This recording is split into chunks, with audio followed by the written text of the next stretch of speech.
eu tenho uma clareza hoje que a inteligência artificial ela ajuda muito, mas você tem que saber não depender da resposta da inteligência artificial. Isso é relação humana e é o brincar, aprender a se entediar e poder criar novas brincadeiras a partir do tédio. Tudo bem, pessoal? Eu sou o Bruno Kawakami, eu sou Head de Engenharia, Dados e Inteligência Artificial na Faculdade Mandic. E para o nosso podcast, que é focado em medicina, inovação, tecnologia, eu estou aqui com o Daniel Rocha. Daniel Rocha, que é pediatra. O Daniel, ele é formado e mestrado pela Unicamp. Ele fez residência na USP e hoje ele é líder de atenção secundária na Health Tech Alice e pediatra. Tudo bem, Daniel? Obrigado. Tudo bem, Bruno? Obrigado pelo convite. Contente de estar com vocês hoje. Eu que agradeço. Daniel, conta um pouquinho pra gente, pra se apresentar. Eu sei que eu te apresentei, mas conta um pouquinho pra gente como é a sua rotina ali na Health Tech Alice. O que você faz, como é seu dia a dia? Conta um pouquinho. Bom, como você disse, eu sou pediatra, né, de formação médica. Fiz minha especialização aqui em São Paulo e atuei tanto em serviços públicos quanto privados antes de entrar na Alice. Na Alice, eu faço atenção a crianças ao longo, né, da vida, o que a gente fala de que é pediatria geral, e a gente acompanha então crianças na estrutura da Alice, dentro do sistema de saúde, que é o sistema integrado de saúde, como na atenção primária. Isso é uma parte do meu trabalho, então é a parte clínica, de ação clínica direta, mas também eu lidero, faço uma ação em gestão nessa Health Tech, que é uma operadora de saúde, em que eu sou a referência para os especialistas das diferentes especialidades que compõem o que a gente chama de comunidade de saúde, que é atendimento especializado para as pessoas que têm esse plano de saúde. Legal, doutor. E é um nome legal, né, que ele se tem, Health Tech, né? O que é esse conceito de Health Tech hoje? Como que a Alice está se consolidando? Assim, eu entendo que você trabalha na parte mais clínica, mas imagino que você deva ter uma ideia ali como organização. Você consegue explicar aí para o pessoal o que está sendo uma Health Tech, como a Alice se consolidou? Sim. Bom, a Alice é fundada por três pessoas que não são diretamente, têm sua origem na área da saúde, né? O CEO é o André Florence, e além disso a gente tem o Matheus Moraes e o Guilherme Azevedo como fundadores que tinham como uma já passagem em outras startups, outras empresas de tecnologia, mas tinham uma questão de resolver uma grande dor de uma área com impacto social. Chegaram a pensar na possibilidade de atuar na área de educação, mas entenderam que a saúde, do ponto de vista tanto de mercado, né, de número de pessoas afetadas, quanto de possibilidade de atuação, era um caminho, e decidiram fazer isso montando uma operadora de saúde, né? Um plano de saúde que passa por uma área que é bastante regulamentada, passa pela regulação da Agência Nacional de Saúde Suplementar, mas é uma empresa de tecnologia.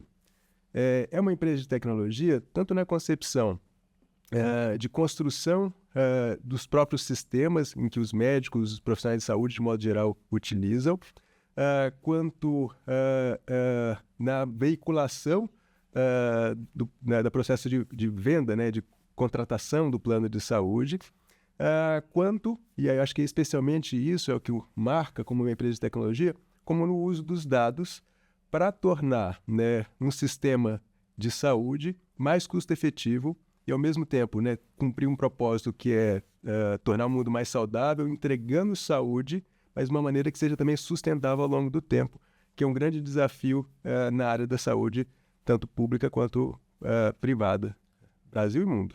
Legal, entendi. E aí, para ter esse posicionamento, precisou se basear muito em tecnologia. Tecnologia foi enabler para o Alice existir hoje. Sim, a Alice, eu quando falo que a Alice é uma empresa de tecnologia, porque é assim que os nossos founders a apresentam. A gente é uma empresa de tecnologia que tem um propósito de tornar o mundo mais saudável, e o modo encontrado para fazer isso nesse contexto é atuando como uma operadora de saúde, mas certamente, assim, tudo que a gente faz tem uma necessidade de ação e, na verdade, uma catalisação por dispor né, de uma tecnologia proprietária, né? Então, acho que essa é uma das coisas que acelera muito os processos, é poder ter ser uma empresa de tecnologia que opera na área da saúde. Legal, muito interessante, doutor. E agora eu queria explorar um pouquinho a sua rotina numa empresa de tecnologia. Dentro da sua rotina, como pediatra, tá?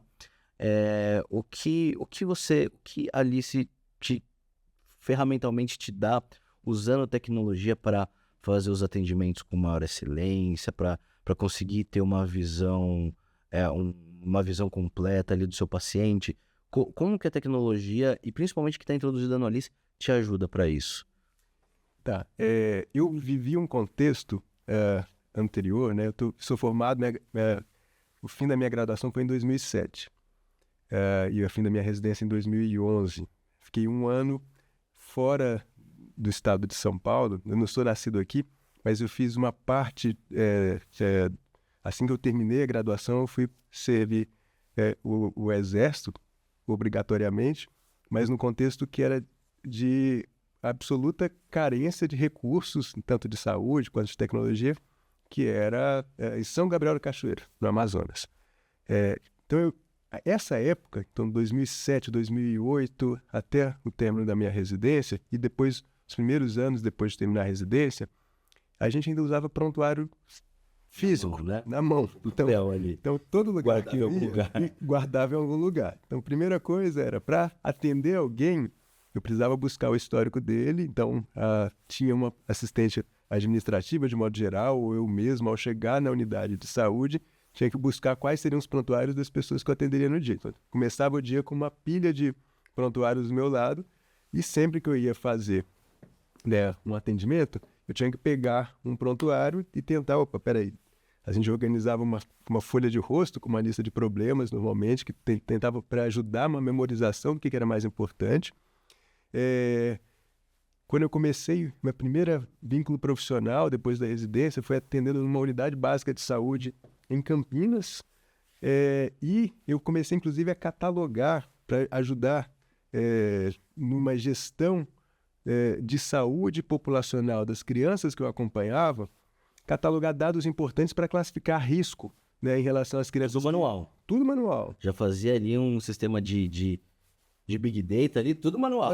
Então, crianças saudáveis, crianças com algum problema de saúde, crianças que têm muito problema de saúde que a gente precisa ficar em cima, porque eu trabalhava na atenção primária e contando, inclusive, também, né, com uma equipe multidisciplinar, com atuação de enfermeiras e agentes comunitários de saúde, e para facilitar a priorização de cuidados de saúde, a gente fazia isso, me ajudava a ter uma gestão dessa população. Bom, eu estou colocando isso como um contraste de que hoje, primeiro, eu vou atender, eu acho que vamos começar por aí.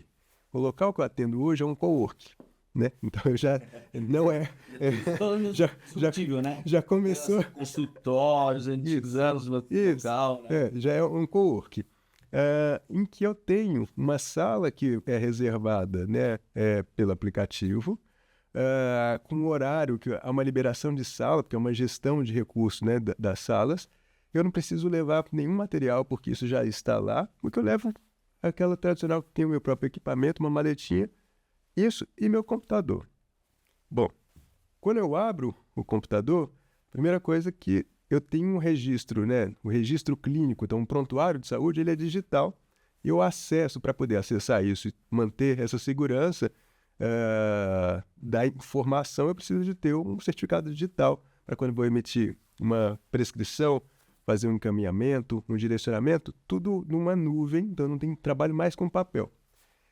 O prontuário hoje, então ao atender, quando eu chego, abro o sistema, eu já sei quem são as pessoas que eu vou atender, porque eu tenho uma tarefa já criada pelo sistema, que é integrado o agendamento que a pessoa faz no seu próprio aplicativo, à minha agenda.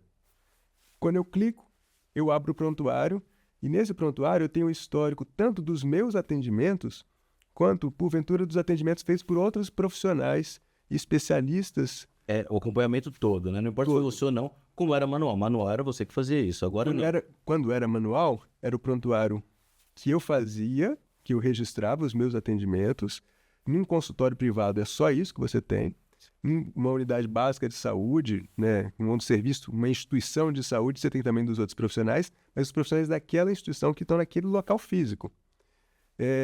Hoje, eu tenho de todos os profissionais que atendem essa pessoa integrados nesse sistema integrado de saúde. Então, o especialista, e eventualmente, se teve uma internação, eu sei que essa pessoa teve uma internação e eu tenho um resumo de alta feito pelo time de coordenação de cuidado que vai estar disponível no prontuário após. Se houve um atendimento digital, no pronto atendimento digital, eu também tenho aquela informação acessível. E aí, além de ter tudo isso acessível, hoje a gente também tem um recurso da própria inteligência artificial nos ajudando na sistematização. A gente tem hoje um resumo, uma tag, né, que resume quais foram os últimos atendimentos daquela pessoa. E o próximo passo que a gente, né, o time de tecnologia está trabalhando é para conseguir fazer a pergunta para o sistema quando eu quero uma informação importante, por exemplo, quando que foi a última vez que aquela pessoa teve uma otite. Ou quantas otites essa pessoa teve em um ano? Será que para classificar uma otite de repetição? Eu ainda hoje preciso buscar os atendimentos, mas o próximo passo é eu começar a perguntar para o sistema e ele me responder com base nos registros anteriores. Então, assim, a tecnologia ela tem agilizado muito, né, os processos de atendimento. Assim, sem dúvida, a minha vida ficou mais fácil utilizando esses recursos que eu tenho hoje. Né? Mas aí é uma dúvida que todo mundo tem, né? A inteligência artificial chegou, ela chegou para ficar, e tá todo mundo tentando entender como ela se encaixa na sociedade e nas nossas vidas, né? Por exemplo, hoje está muito mais fácil para você fazer gestão de dados, acompanhamento e compreensão de prontuário do seu paciente. Sim. E o tempo que você tem livre vira uma troca, né?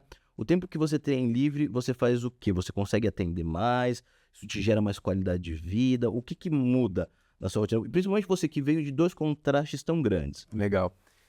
Bom, primeiro, a inteligência artificial chegou e, às vezes, conscientemente ou não, sabendo ou não, a gente está fazendo uso dela. Exato. Antes da inteligência artificial, a própria gestão, né, como a gente conhece hoje, né, com o uso de linguagem natural, anteriormente a gente já utilizava, né, o recurso de sistematização de dados e o uso de algoritmos já vinha trazendo uma facilidade, né, do ponto de vista de organização. Por exemplo, naquele sistema de classificação de risco que eu falei que eu fazia manualmente, hoje eu também tenho no meu sistema lá, isso feito com base nos diagnósticos. Automático, né? Já é tudo automático. Com base quando eu faço um atendimento, obrigatoriamente eu tenho que colocar um diagnóstico, um CID. Hoje o sistema, ele, com base uma pontuação que a gente colocou de problemas, né, de força de um diagnóstico, é um sistema que não é inteligência artificial, mas fala, olha, ter, por exemplo, um diagnóstico oncológico ou ter um diagnóstico de um transtorno de desenvolvimento, coloca essa criança como uma criança prioritária para ter mais atenção do ponto de vista de saúde do que uma criança que faz apenas a rotina saudável. Então, no primeiro momento, aumenta a qualidade de como você trata os pacientes. Eu tenho um foco que diminui minha carga mental. Então, antes, assim, o profissional de saúde, de modo geral, ele está preocupado em entregar o melhor resultado de saúde para aquela pessoa. Esse é um compromisso nosso. Só que você fazer isso lembrando tudo daquela pessoa é impossível. E uma coisa é quando o sistema já te ajuda a entregar melhor saúde do que você atuando sozinho. Então, o primeiro ponto é esse. O segundo ponto, do ponto de vista de agilidade de atendimento, aí eu vou falar de um contexto que não é exatamente o meu foco de atuação, mas hoje pensando, por exemplo, do registro clínico de consultas digitais. Na empresa, né, que eu atuo, a gente tem a atenção primária, também o pronto atendimento digital e o atendimento que é iniciado feito pelas enfermeiras. Hoje, com base no registro, né, da interação, o sistema ele já promove, né, um registro, né, um escrito do que foi aquela consulta para o profissional verificar e confirmar se ele é suficiente ou ele precisa de alguma edição adicional. Validou, ele publica aquele atendimento. Isso, com certeza, Bruno, reduz tempo. reduz tempo de consulta, tempo porque uma boa parte do nosso trabalho é registro, tanto por uma questão legal, quanto por uma questão de memória, né, do que vai acontecendo na saúde daquela pessoa. Como você vai conduzir a partir daí, né? Exatamente. E aí, se reduz tempo, as pessoas conseguem atender mais pessoas no mesmo tempo. E isso traz uma otimização de eficiência, né, do sistema de saúde. A gente vai ter um sistema de saúde menos caro do que anteriormente, né?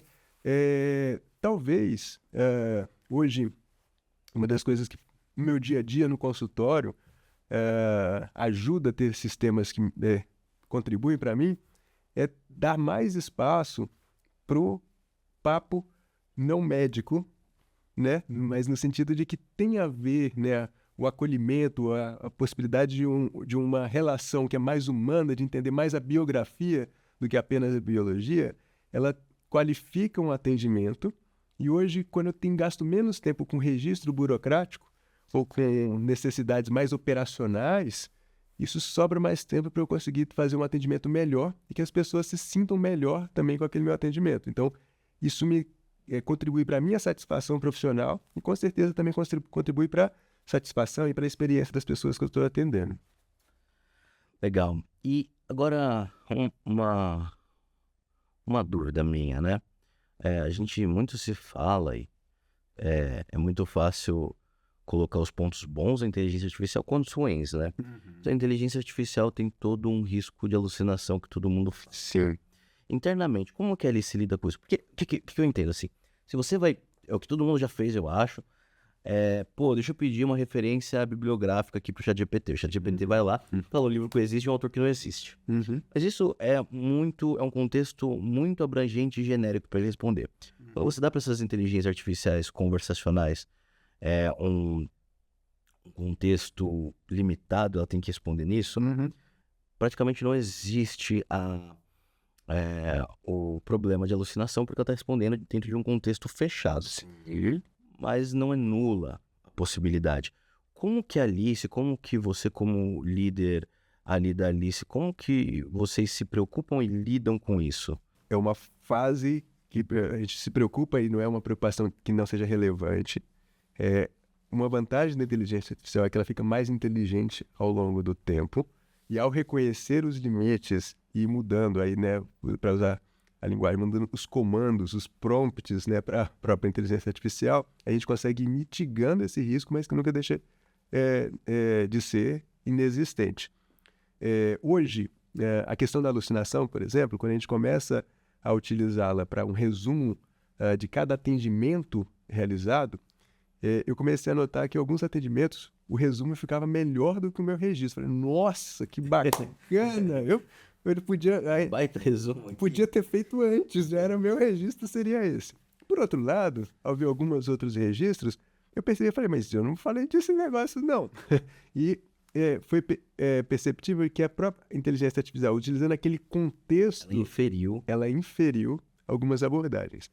E umas situações de uma médica, uma especialista em ginecologia, me atentou... foi uma psiquiatra, me atentou sobre um ponto, né, de um resumo feito pela inteligência artificial, que era um ponto em que havia uma afirmação, não só não realizada no consultório, mas uma afirmação que tinha um viés machista. E quando ela falou... A inteligência artificial, existem os problemas de viés, né, são muito discutidos, mas vocês viram um caso de fato que a inteligência artificial... Ela tinha uma afirmação... Estava sendo machista. Na percepção daquela profissional, da psiquiatra, olha só, eu não só não falei isso, como olha só como é que isso tem um viés machista e da onde que surge isso, né? Então, ela não é claro que tem um contexto, que o que se espera, qual que é o prompt, né? O que a gente utiliza, qual que é o comando dado pela inteligência artificial? Resuma o registro clínico.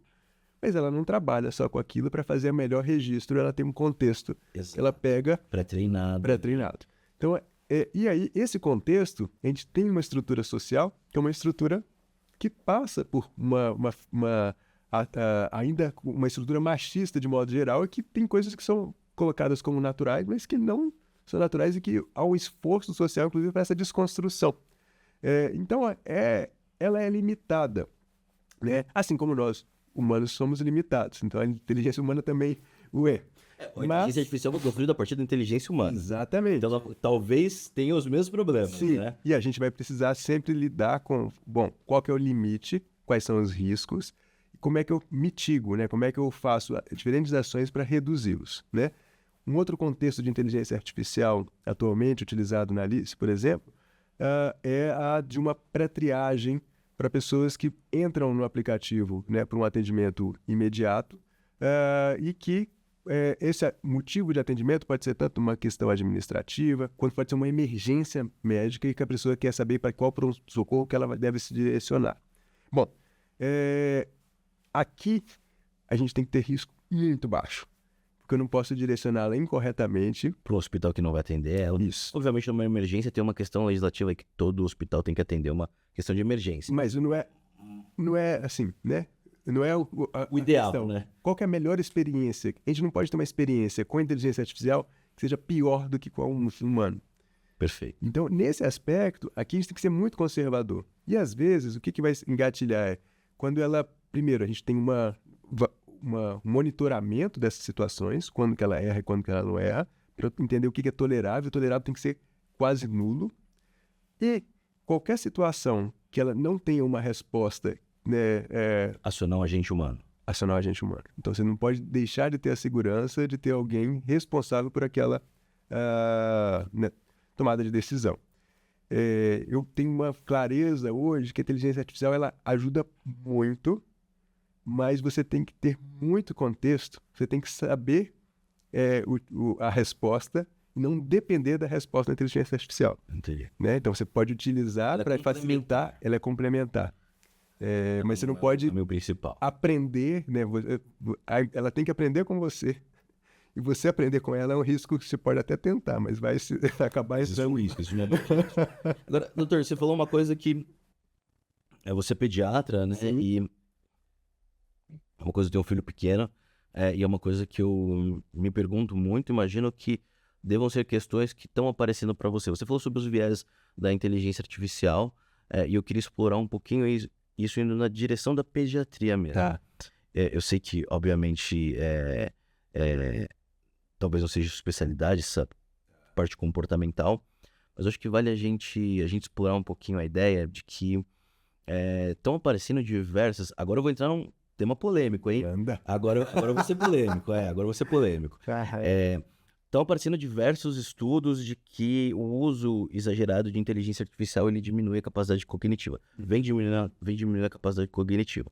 Obviamente que a gente tem uma amostragem limitada. O ChatGPT tem o quê? 3 anos? Para a gente ter um estudo extenso para entender o impacto extenso disso. Mas assim, que aparecem estudos, aparecem de todos os lados. E nos Estados Unidos, principalmente, está acontecendo uma coisa muito interessante. Os jovens, os adolescentes, estão começando a usar o ChatGPT como personal advisor. Então tem umas brincadeiras, tem uns memes que estão aparecendo na internet que assim, a menina é pedida em casamento, ela pergunta pro ChatGPT: ai, meu namorado me pediu em casamento, aceito ou não aceito? Então a galera tá começando a criar uma dependência, e muito se vê esses impactos. Por exemplo, hoje se fala muito de impacto de tela em criança, né? Que começou com muita força na década de 90, a gente começou a entender profundamente aqui, e hoje já tem indicações da Organização Mundial de Saúde, não introduzir a criança à tela até os 18 meses, se eu não me engano é isso, posso estar enganado. E aí, inclusive, tem a limitação de tempo, né? Nos primeiros anos, só meia hora e tudo mais. A inteligência artificial e como ela vem acontecendo. Você acredita que, como pediatra, tá? Que observa, eu sei que é um tema um pouco mais, talvez, psicológico ali e tudo mais, mas você como psiquiatra, e já tendo atendido muitas crianças, o que você enxerga, como você vê que talvez isso tenha um impacto na nossa sociedade, principalmente nas nossas crianças, e pontos de atenção que os pediatras, os médicos talvez tenham que começar a ter a partir disso. Então, pergunta capciosa, eu tô sendo polêmico. E aqui eu vou ser super conservador na resposta, tá, Bruno?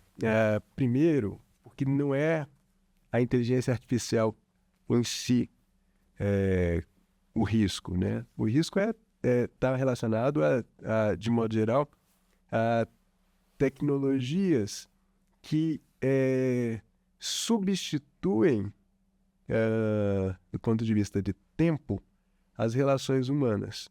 E a relação também para o brincar, né, para o conviver, sem uma atividade intensa, mediada, né? Então eu quero dizer tentando resumir aqui, sendo mais claro.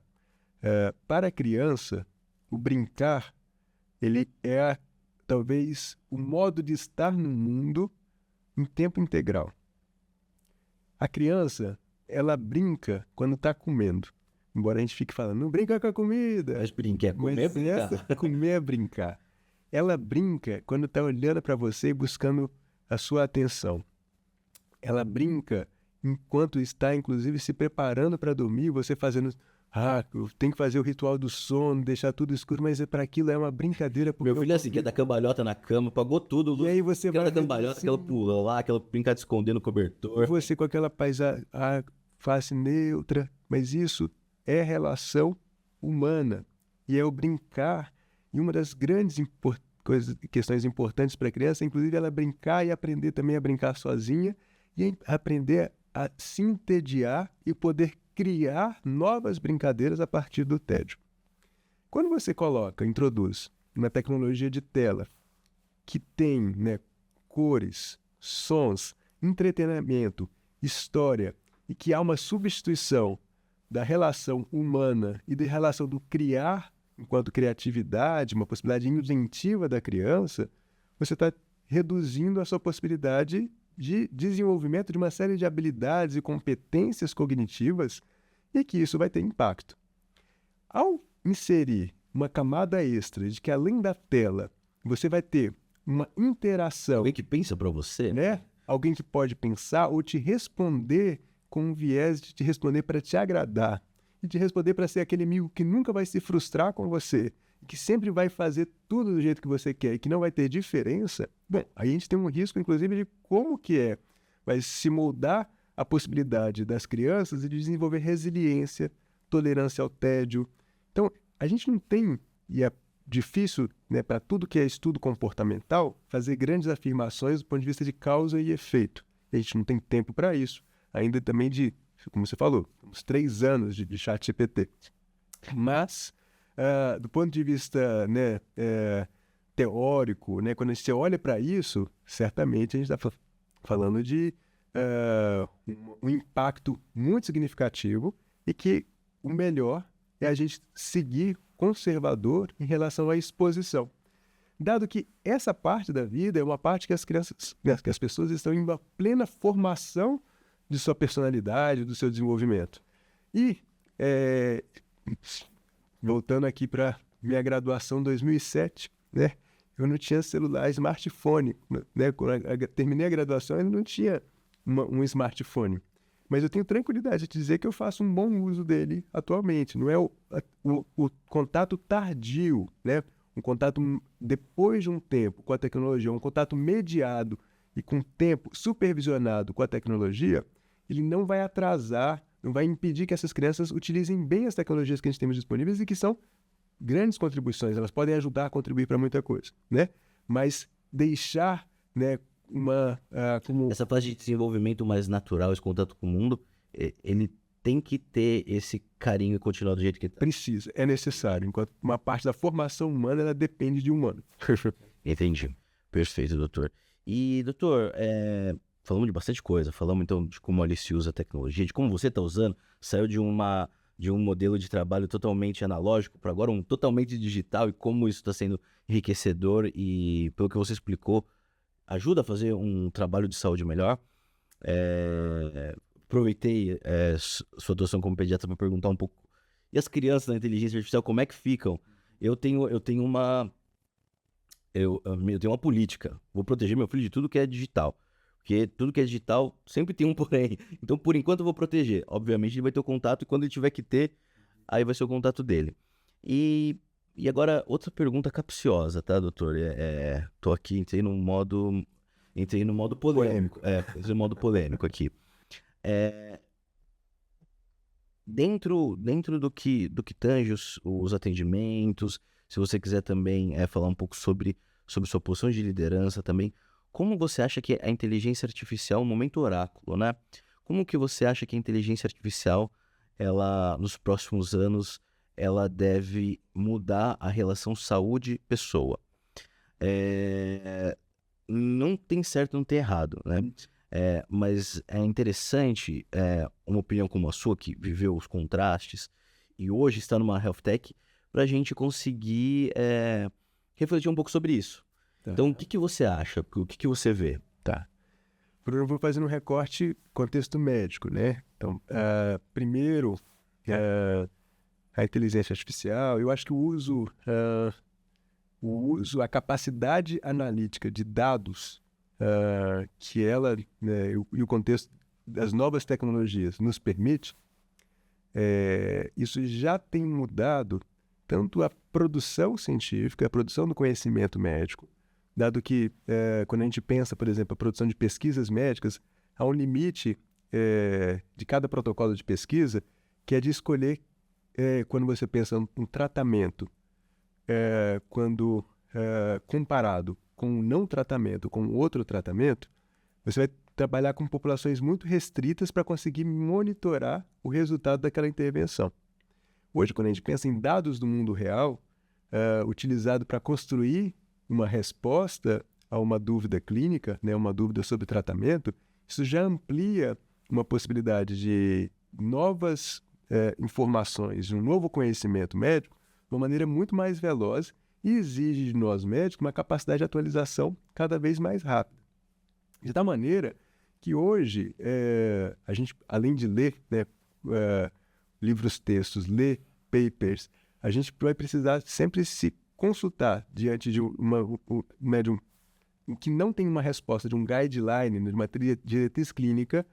Você vai precisar consultar uma base muito rapidamente para tomada de decisão. E hoje a gente já tem, por exemplo, o Open Evidence, que usa dados do PubMed, New England, Lancet, e você lança uma pergunta e ele te responde com referência. Entendi, legal. Novamente aqui, você precisa, com sua base de conhecimento, utilizar e buscar essas referências, mas você já facilita você buscar quais são as referências que te ajudam a responder aquela pergunta.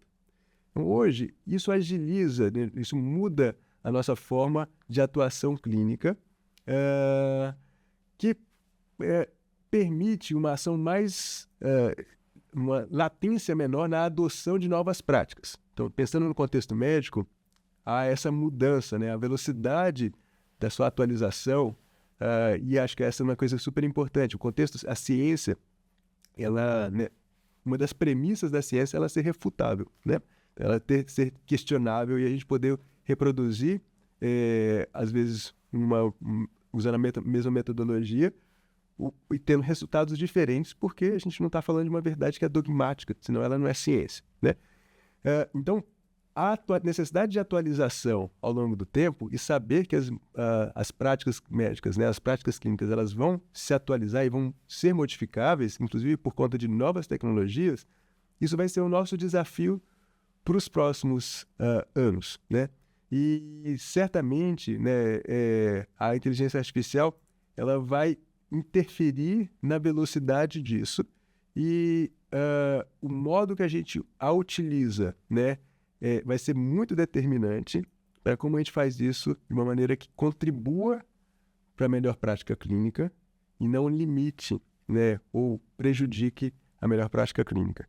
Além disso, não gere um custo, né, para o sistema de saúde que seja um custo prejudicial e assim impeça a adoção de novas práticas, né, e as novas tecnologias. Então tem aqui um monte de coisa no mesmo barco. Legal, tem bastante coisa. Muita coisa. Tem bastante coisa. E para finalizar, doutor, eu queria te fazer uma pergunta para o público, para os novos médicos que estão vindo, a nova leva de médicos que estão vindo aí, nesse mundo difuso, inteligência artificial e mudança de como é um prontuário e o mundo médico, o mundo executivo, que dica você daria para eles começarem a tentar trilhar um caminho e entender isso tudo que está mudando? Bom, mais uma pergunta difícil, né? Mais uma pergunta difícil. Acho que, pensando se eu estivesse concluindo a minha graduação agora, talvez um grande desafio, né? Primeiro, eu continuo entendendo que a residência médica, enquanto uma possibilidade de complementação e de especialização para a qualificação da formação profissional segue sendo algo muito importante e talvez um primeiro momento determinante de carreira. Mas ela não é a única nesse momento. E também, acho que do ponto de vista de vagas de residência disponível para o número de egressos da graduação em medicina, ela talvez não seja o caminho imediato para boa parte das pessoas que concluem um curso de medicina. E aí, passar por diferentes locais de atuação. Então, quando eu terminei a residência, né, eu acabei falando que fui para o Exército. Mas se não tivesse ido, né, se eu não tivesse passado numa residência, o local de atuação, primeiro, de um profissional de saúde, um profissional médico recém-egresso, seria um plantão, né? Hoje não é a única opção, um plantão de pronto-socorro, não é a única opção que essa pessoa tem, né? Então, acho que seja aonde for, seja um plantão, seja atuação numa outra perspectiva como na atenção primária, seja atuação em pronto atendimentos digitais, seja o uso, né, das novas tecnologias, ele pode ser determinante tanto para um momento que é um aprendizado não mediado por uma instituição, quanto por tornar mais seguro uma prática médica antes de uma especialização, quanto por fornecer perspectivas que eu, Bruno, talvez nem saiba e que as pessoas que estão nos ouvindo consigam responder melhor do que eu mesmo. Legal, doutor, legal. Eu acho que é importante a gente conseguir dar essa direção e realmente o mundo que está por vir ele é difícil de entender para qual direção vai. Obrigado, doutor. Valeu. Pessoal, muito obrigado por assistirem e escutarem o podcast até aqui. Esse podcast foram feito para vocês, para a gente trazer informação, tendência, tecnologia e saúde para vocês.